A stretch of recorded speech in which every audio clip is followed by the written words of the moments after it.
Pessoal, o vídeo de domingo já vai começar, mas antes eu tenho um recadinho para os apoiadores do TLT e para você que quer se tornar um apoiador também.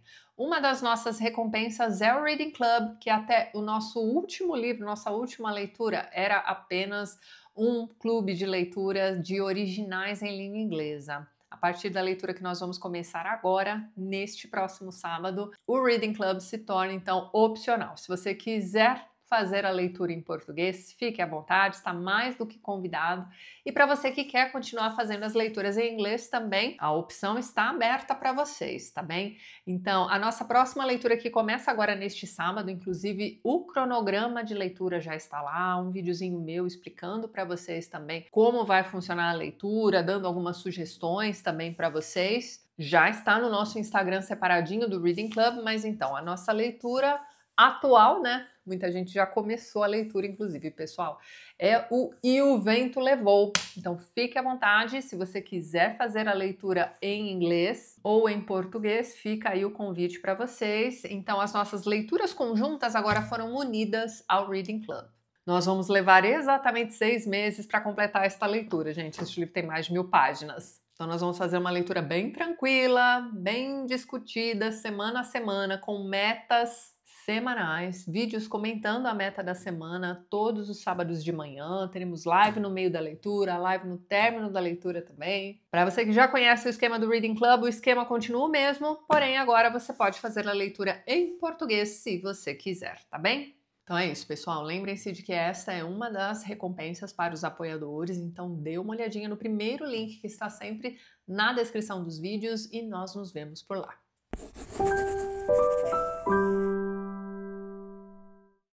Olá, bom, hoje então a gente conversa um pouquinho sobre mais um livro esquecido e muito bom. Então vai ser bacana aí você relembrar essa história para quem gosta de cinema antigo, principalmente. Tem um filme de 1961 baseado neste livro, que é excelente, também chamado Os Canhões de Navarone. Vocês estão vendo aqui o pôster. É facinho de encontrar nos streamings para assistir também, pessoal. Mas então, Os Canhões de Navarone foi escrito e publicado pelo autor escocês Alistair MacLean em 1957. O filme, como eu disse para vocês, saiu 4 anos depois, mas então... Este escritor aqui era conhecido naquela época por ser bastante prolífico, ele escreveu uns 30 livros aí, e praticamente todos eles se tornaram filmes, né? Alguns mais famosos do que os outros. Este aqui foi utilizado ali no início dos anos 60 pelas companhias de cinema britânicas para enaltecer a participação dos britânicos na Segunda Guerra Mundial. Esta é uma história que se passa na Segunda Guerra Mundial.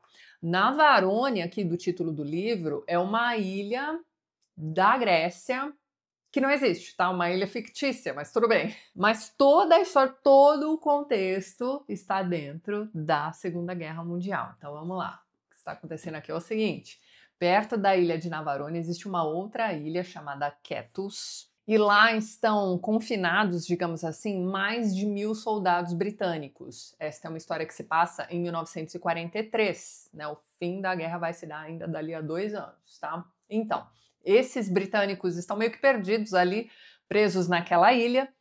Você tem todos os alemães em conluio ali, digamos assim, com os turcos também, de olho naquelas tropas britânicas que ali estão, só planejando matar geral ali em algum momento. Então, é preciso fazer alguma coisa por esses rapazes, não é mesmo? Que estão presos ali. Algumas tentativas já foram feitas, né, de resgatar esse pessoal, mas também é impossível de conseguir isso, porque aqui a gente precisa pensar no mapinha mesmo. Geograficamente, a ilha de Navarone vem antes da ilha de Ketus. Então, não importa de qual lado venham aí os navios britânicos para tentar resgatar esse pessoal, eles vão ter que passar pela ilha de Navarone primeiro. E aí é o seguinte, nesta ilha existem 2 canhões. Você tem que imaginar que ao chegar a esta ilha, você tem ali uma praia e logo você tem ali uma montanha imensa. Esses canhões estão estrategicamente posicionados aí, digamos que no meio dessa montanha, tá? Mas para o topo mesmo. Então, esses canhões estão virados ali e não importa de que lado você venha, esses canhões estão prontos para abater o seu navio. Aí tem toda uma explicação aqui também do porquê não pode ser feita uma ação aérea, enfim, você vai colocar mais em risco ainda a vida daquelas pessoas. Então, É preciso, como eu disse para vocês, algumas, quando a gente pega este livro para ler aqui no início, né, a gente já fica sabendo que algumas tentativas já foram feitas e não deu em nada. Então, a última tentativa, né, a última, como é que vamos dizer, o último recurso seria conseguir sabotar estes canhões por terra. Então, alguém precisaria chegar até esta ilha, subir, né, escalar esta montanha e desativar esses canhões. Isso ainda não foi tentado. Então, nós temos aqui uma equipe de 5 pessoas, tá? Comandado pelo capitão Mallory. Este capitão é um cara super safo, um excelente líder, não sei o que lá. Esse tipo de personagem que você já imagina, você gosta de cinema antigo, você já imagina esta pessoa como o Gregory Peck. Não é? Pois é, no filme é ele mesmo, mas então. Então ele é o líder da missão. Todos os 5 componentes aqui são bastante importantes para o desenvolvimento deste livro. Você vai acompanhando as histórias pessoais de todos eles. Então você tem um grego que perdeu a família numa ação também dos alemães e ele tem sangue nos olhos, assim, para matar alemão mesmo. E ele conhece o Mallory já há bastante tempo, então sabendo que ele é o capitão, ele aceita facilmente entrar para esse bando aí também. Você tem um alpinista super jovem também, que é considerado assim o melhor alpinista de todos os tempos. Precisamos subir uma montanha, não é mesmo? Então ele está aqui também, e os demais também têm lá sua importância. Conforme você vai lendo o início deste livro, você vai vendo que esta é uma missão praticamente suicida. E aí você tem toda aquela discussão de vamos perder 5 homens bons ali, tentando salvar 1000 almas, não sei o que. Bom, enfim, é o trabalho deles, missão dada é missão cumprida, eles vão até lá. Então, eles precisam chegar à ilha de Navarone, disfarçados, obviamente. Então, eles vão como pescadores. É assim que eles vão se infiltrar nesta comunidade aí desta ilhazinha. Chegando lá, eles vão encontrar outros gregos que também fazem parte da resistência, também estão ali ajudando os britânicos. Então, esse é o pessoal que vai ajudar a ter um acesso melhor ali aos canhões também. Eles são, né, dentre essa equipe de 5 aí, a equipe original, eles são também especialistas em uso de dinamites, né? Eles estão carregando aí uma carga pesada também. Num dado momento, essas dinamites serão sabotadas. Isso vai precisar ser resolvido ali também. Então, assim, é uma história cheia de percalços. Durante a primeira subida deles para chegar a Navarone, você vai ter aí um dos tenentes, né, um rapaz chamado Franklin, que vai se machucar. Ele vai sofrer uma queda e vai se machucar bem gravemente. Então, Mallory vai carregá-lo por boa parte aí do livro. Mas num dado momento, ele vai acabar sendo capturado por alemães, vai ser torturado, não vai dedurar ninguém ali e vai morrer em decorrência desses ferimentos.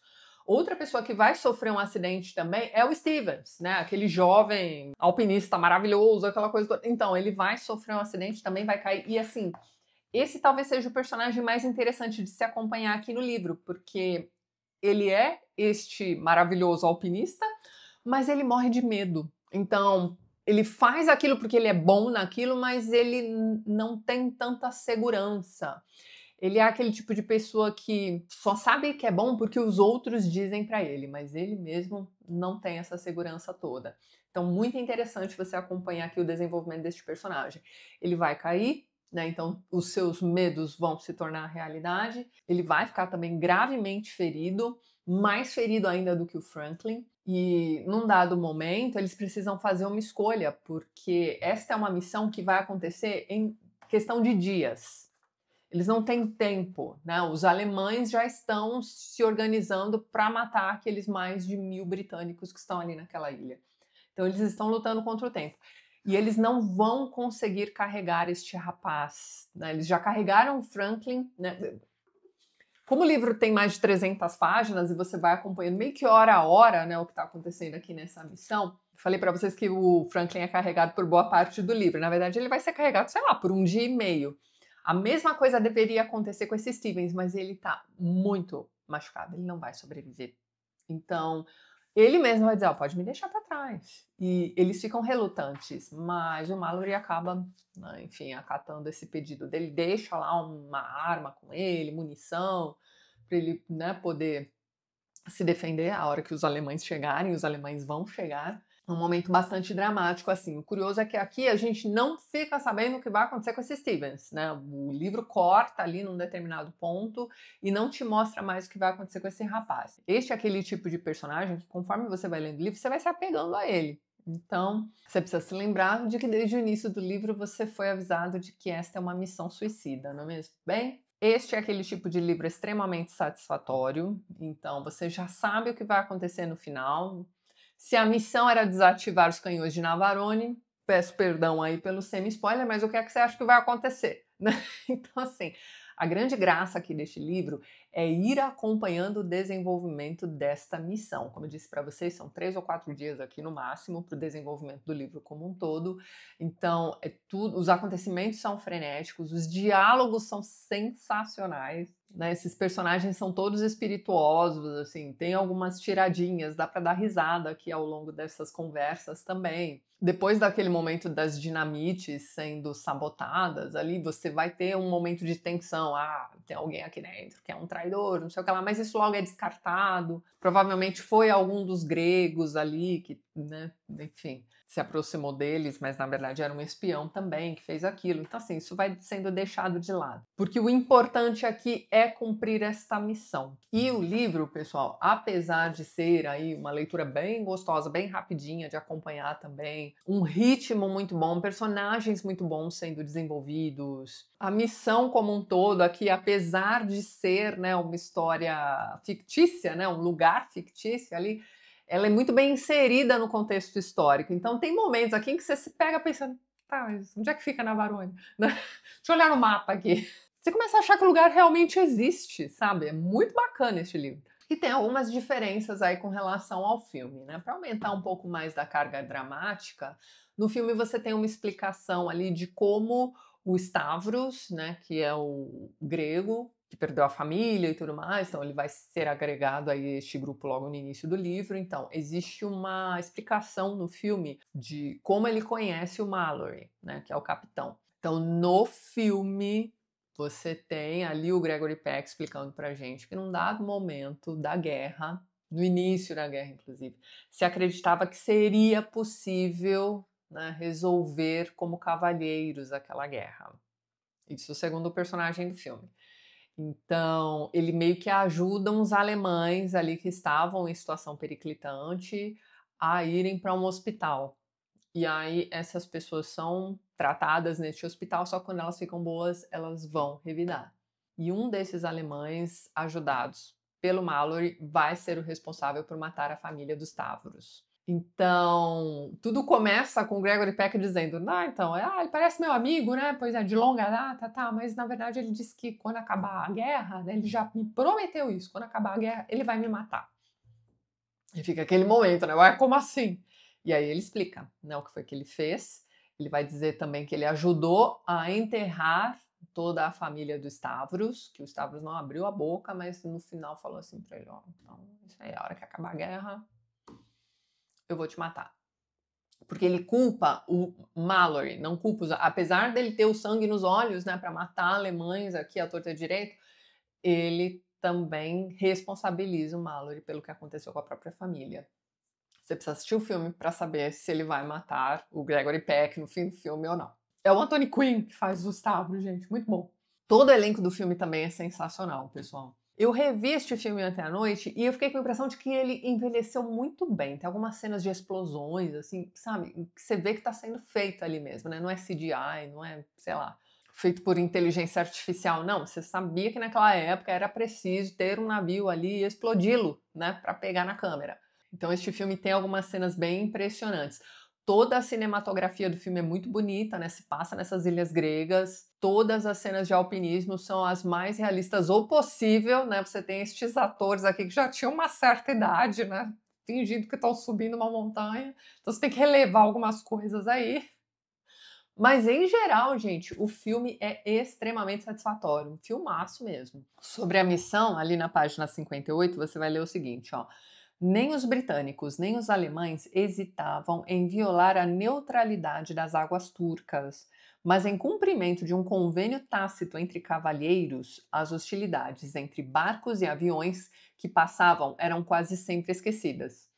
Como representantes de países em guerra num local neutro, seu comportamento variava de uma cortesia rígida e impecável a uma ostensiva indiferença. Então, este é o ambiente em que vai se desenvolver esta missão. Mais lá para frente, na página 250, você vai ter ali, ó, o Mallory explicando, ó, não podem perder o prestígio com os turcos, os alemães, né? Então, ó, a importância estratégica dessas ilhas, das Espóradas, é insignificante, mas a importância política é enorme. Adolfinho, é assim que eles chamam Hitler, né? Precisa desesperadamente de outro aliado por essas bandas. Por esse motivo, manda para aqui milhares de tropas e centenas de stukas, o melhor que tem. E olhe, que necessita muito deles na frente italiana. Mas tem de convencer um aliado em potencial de que está em superioridade aí, ó, tá vendo? Por isso que tem tantos alemães ali naquela ilha, é tão difícil de cumprir a missão. Então, assim, não é que eles simplesmente vão chegar lá, vão subir na montanha, não sei o que lá. Então, assim, tem muita interpelação ali pelos alemães também. Eles precisam fingir que eles são pescadores. Então, gente, a cada situação aqui, sério, este livro é muito bom. Vamos lá, ó. Mas tem de convencer um aliado em potencial de que está em superioridade antes de persuadi-lo a desistir de seu confortável lugar na cerca, né? Os turcos estavam em cima do muro, aparentemente, e pular para seu lado. Então é isso. Tem um momento aqui neste livro em que eles vão mencionar uma história, gente, que eu identifiquei como sendo uma história do Jack London. E eu tô quebrando a cabeça aqui para me lembrar o nome desse conto e não me lembro. Vamos ver se alguém aí que estiver assistindo este vídeo vai se lembrar do título deste conto. É uma história que eu li na época da faculdade, disso eu me lembro. Mas um vai dizer pro outro, ó, chefe, quando você ia ao colégio, leu alguma vez um conto sobre gente que se perdia numa tempestade de neve e que passava dias dando voltas e voltas em círculo? Tem uma história do Jack London que é sobre isso aqui, mas eu não acho que seja um grupo, eu acho que era um homem só. Ou um homem, um cachorro, enfim. E eu estou chutando que eles estão mencionando a Jack London aqui. Eu li essa descrição e me lembrei automaticamente desse conto que eu não lembro o título. Afora isso, eu posso dizer para vocês também que tudo começa, né, em clima de parceria, um vai ajudando o outro, aí começam a acontecer ali os imprevistos, algumas perdas vão acontecer aqui ao longo do caminho. Então, essas pessoas que começam tão otimistas aqui nesta missão, né, vão cumpri-la, né, da melhor forma possível, mas vão se quebrar também ao longo do caminho. Então, ok, você pode até ter aquela sensação de missão cumprida, mas esses personagens sentem o peso ali das perdas. É um livro excelente, não sei se está dando para vocês verem aí, mas esta é uma ediçãozinha do Círculo do Livro. Gente, o livro está impecável. Diz aqui na página de expediente que esta é uma edição de 1975. Este livro tem 50 anos e está inteiríssimo. O que está acontecendo com a nossa, né, indústria do livro hoje em dia, hein, pessoal? Era uma capa dura super simples, com papel muito bom, costurado em tecido. Este livro tem 50 anos, acabou de ser comprado em sebo e está em excelente estado. Vou dar um exemplo aqui para vocês. Eu comprei o Quo Vadis não tem tanto tempo assim, fiz a leitura, tem vídeo aqui no canal já para vocês, e o meu livro foi se desfazendo durante a leitura. E não é um livro barato. Enfim, Círculo do Livro, sempre que você encontrar algum desses livros aí em sebos, né, pelas suas andanças por sebos, veja se os títulos não valem a pena, porque realmente são livros para durar. E, como eu disse para vocês, esse aqui é um daqueles livros esquecidos, né? Então não existem edições mais novas dele, por aí vocês vão precisar procurar por sebos. O filme, gente, assistam, sério. Se vocês gostam de bons filmes de aventura, se vocês se interessam por ações diferentes ali, né? Tudo bem que esta aqui não aconteceu, é fictícia, mas enfim, da Segunda Guerra Mundial, vale a pena a leitura, vale a pena assistir ao filme também. Fica a dicona aqui para vocês para o fim de semana. E é isso então, eu vou ficando por aqui, mas antes gostaria de mais uma vez agradecer a todos os apoiadores do canal. Vocês estão vendo os nomes deles aqui ao lado e na descrição do vídeo você também encontra os links para os perfis literários do pessoal que apoia o TLT e que também produz conteúdo sobre livros aqui no YouTube e no Instagram. Caso você queira se tornar um apoiador do canal, já deixo aqui meu muito obrigada de coração. Dê uma olhadinha no primeiro link que eu vou deixar na descrição deste vídeo. E é isso então. A gente se vê nos próximos vídeos do canal. Um beijo grande e até mais.